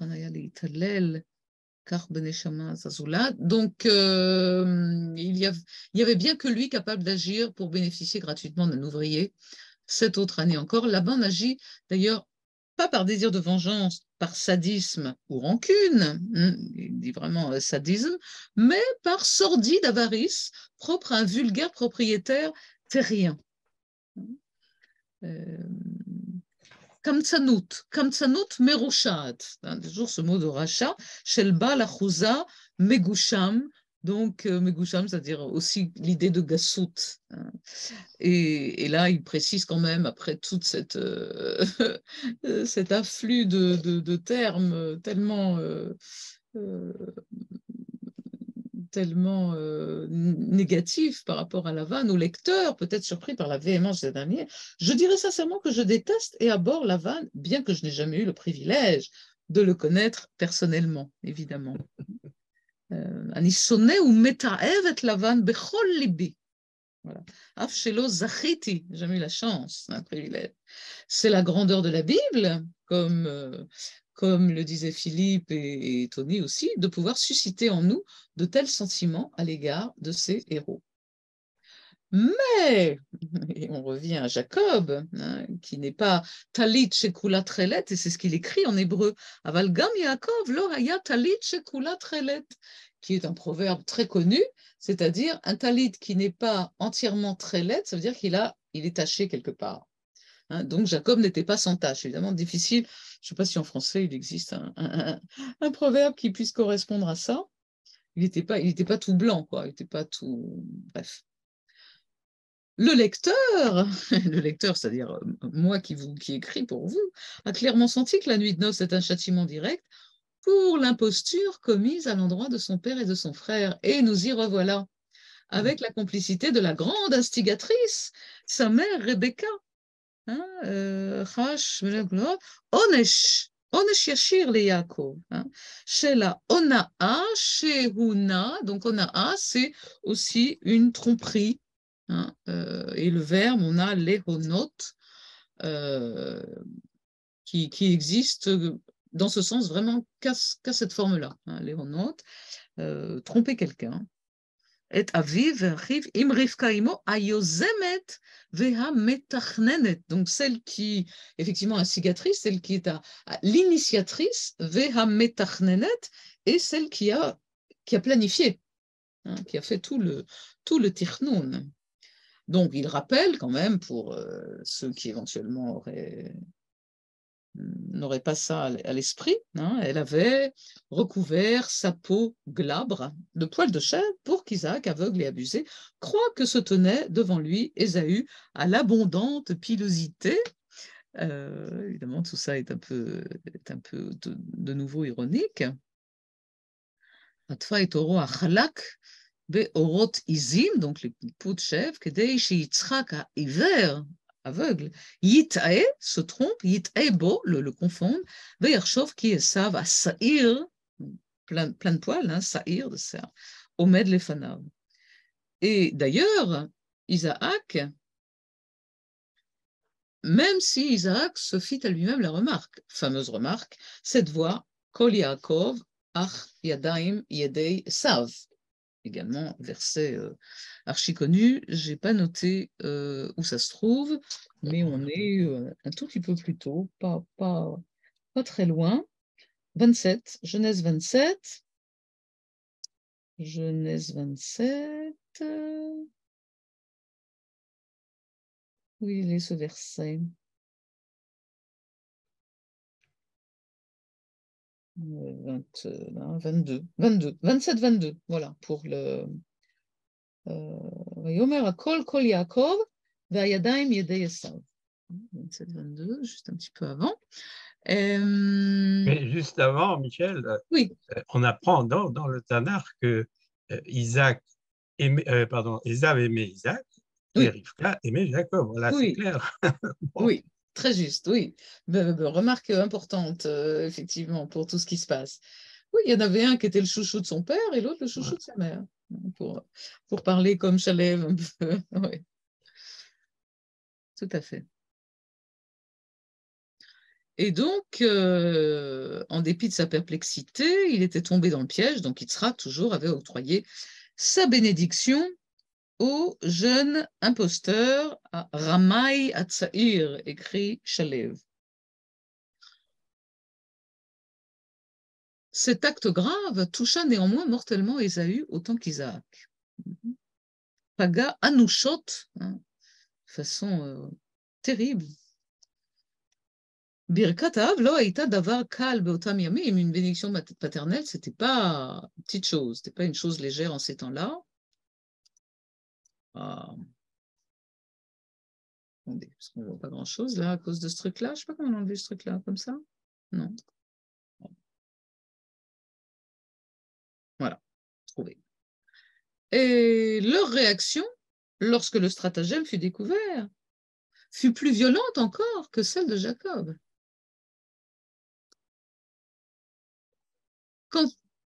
Pardon. Celle de Jacob. Non, là, il faut que j'aille plus bas, en fait. Mais non, c'est là. Non, c'est Bédioc, là. Quand il découvrit Léa dans son lit. Donc, réaction de Yitzhak. Yitzhak fut saisi d'une frayeur extrême. Quant à Ésaü, il poussa des cris douloureux.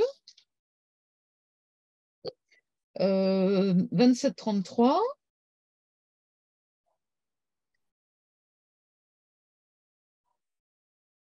ויחרד יצחק חרדה גדולה עד מאוד.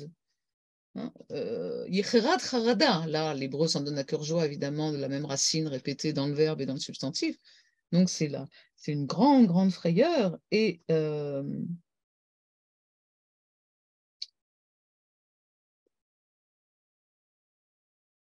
pardon.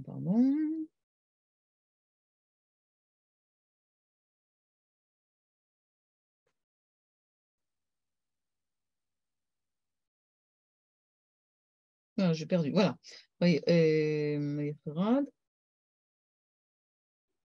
et quant à Esav, je voulais juste trouver le cri d'Esav.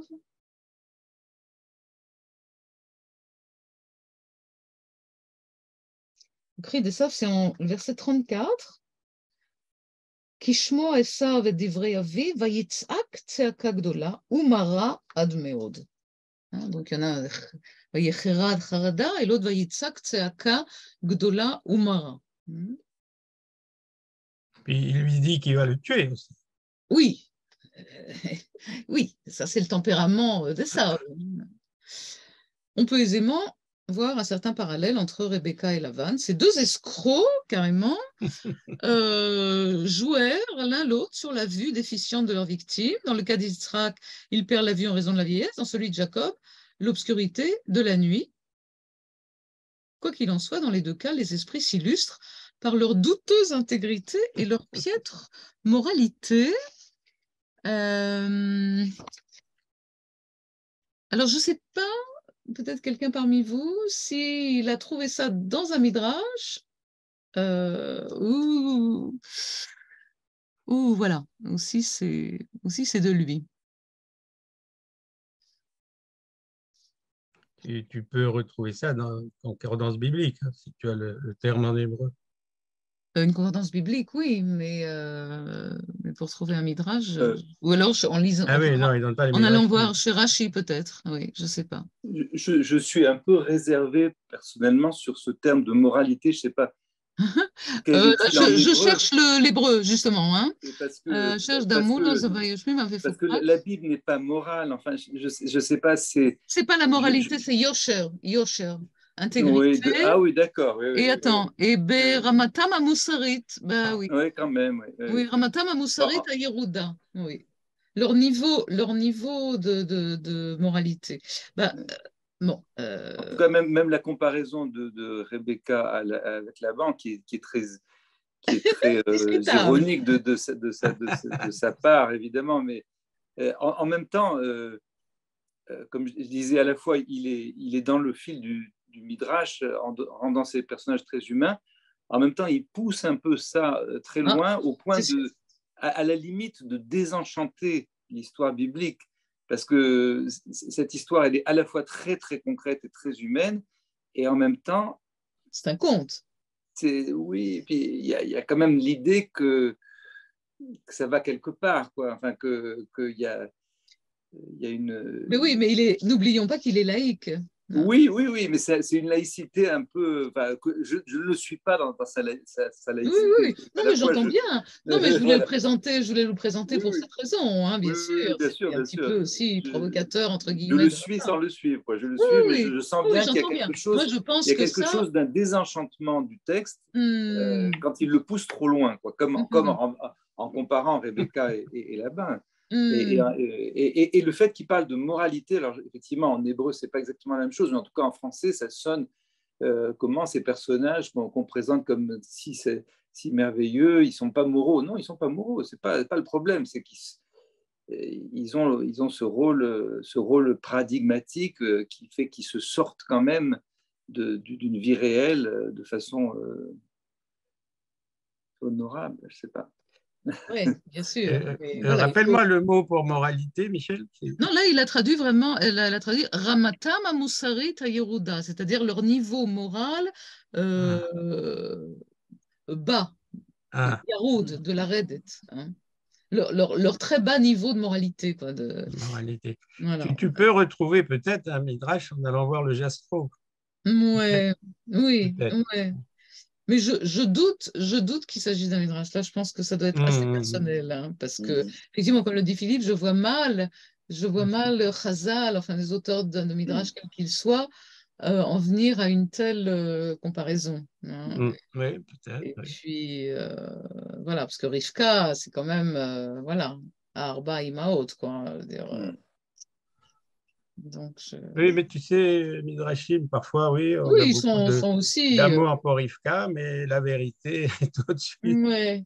Faudrait que je regarde. Tiens, j'ai pas pensé à regarder dans Tsena Urena, le Tsenerene, Ah c'est-à-dire oui, oui, c'est donc yiddish, oui. c'est pas une traduction, c'est vraiment un commentaire en yiddish du Pentateuque, mais qui se Hmm. sert abondamment des midrashim, Oui, évidemment. oui, oui. Et parfois, on trouve des choses. Waouh! D'ailleurs, il y a eu des éditions censurées pour que les Ah jeunes oui, filles ne lisent pas des choses, voilà.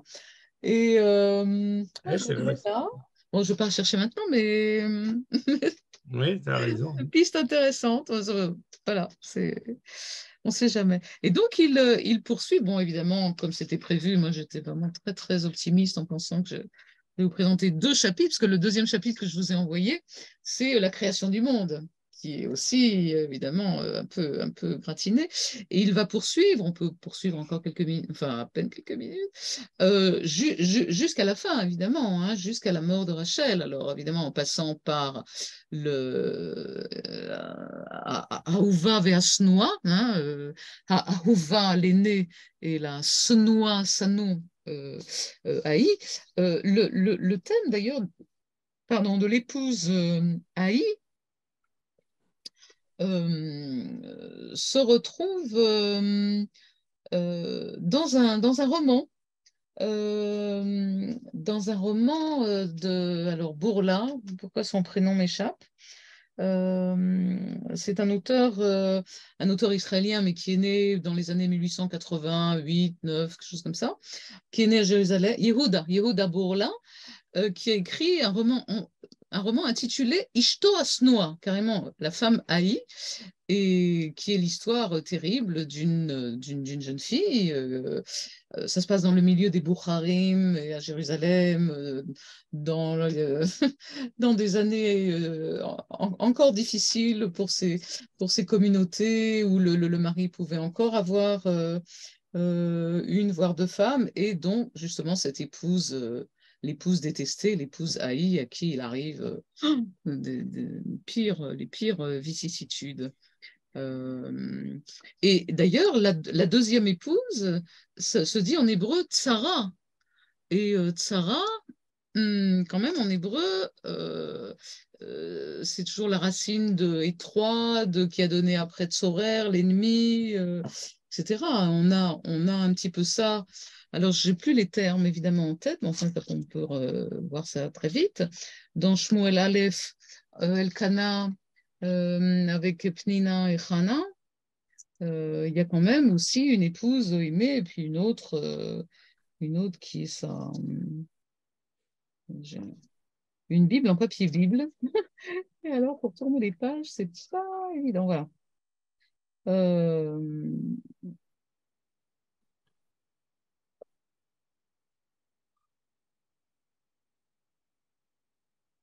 alors, où sont-elles les deux? J'étais Nashim, Achat, Rana, Pnina, non, non, non.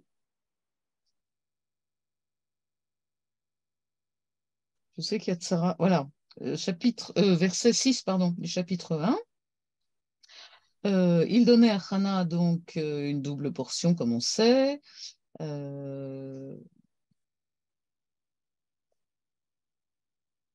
Les Hana yiten mana achat apaim, qui et Hana ahav, v'Hashem sagar rachma. Donc il donnait une double ration à Hana car il l'aimait et Dieu avait fermé sa matrice. Ve chiyasat atzarata gam kaas ba'avur ba'avur ar'ima ki sagar Hashem, etc. Donc verset suivant, sa rivale lui prodiguait, oh là là, les traductions des mortifications, enfin sa rivale était en colère contre elle, hein, pour la porter à sévérité de ce que Dieu, etc. Donc la tsara, évidemment en français, on traduit par la rivale, mais c'est le nom donné à la deuxième femme, enfin à l'autre femme, mais pas à la préférée. évidemment. Donc, c'est pas Snoa, mais c'est quand même Tsara. C'est quand même un terme qui, enfin, voilà, qui pose question. Bon, alors là, évidemment, la malheureuse Léa, prévision de Lavan sur laquelle Jacob serait prêt à travailler cette année supplémentaire s'avérait juste. Marié à 2 sœurs, à l'ombre du traumatisme de la nuit de noces, et mis à l'épreuve de l'amour pérenne de Rachel. Jusqu'à maintenant, cet amour a dû subir attentes et sacrifices. Pour l'heure, il fallait surmonter l'épreuve banale du mariage, venant s'ajouter au cas complet de la propre famille. Alors, il se trouve que j'ai étudié ce texte, alors tout en hébreu, avec un groupe avec lequel je travaille, tout en hébreu, enfin tout court et qu'il y a une des personnes qui connaît bien son texte et qui dit qu'en fait, il n'a pas dû attendre 7 ans. Et si on reprend, on terminera peut-être par ça, histoire de rester sur un point d'interrogation, mais vous le saviez sans doute. Si on reprend le texte, Jacob, non, je lis en français. Jacob servit 7 années pour Rachel à ses yeux quelques jours. Jacob dit à Lavan, donne-moi ma femme, car mon temps est accompli, j'irai vers elle. Lavan réunit tous les gens du lieu et fit un festin. Et, le soir, il prit Léa, l'amena vers Jacob. Il n'est absolument pas dit que, ici, il est dit justement, il réunit tous les gens, il fit un festin, en fait, que Rachel aurait été en fait déjà sa femme, mais qu'il se serait engagé à travailler quand même 7 années supplémentaires. C'est assez ambigu, en fait. La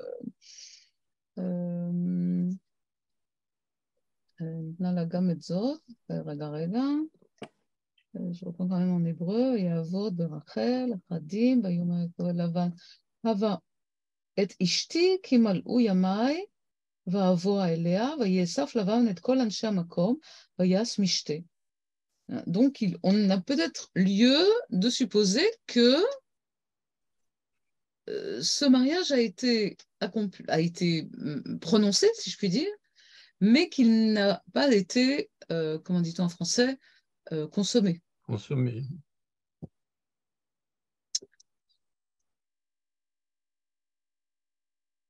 Voilà.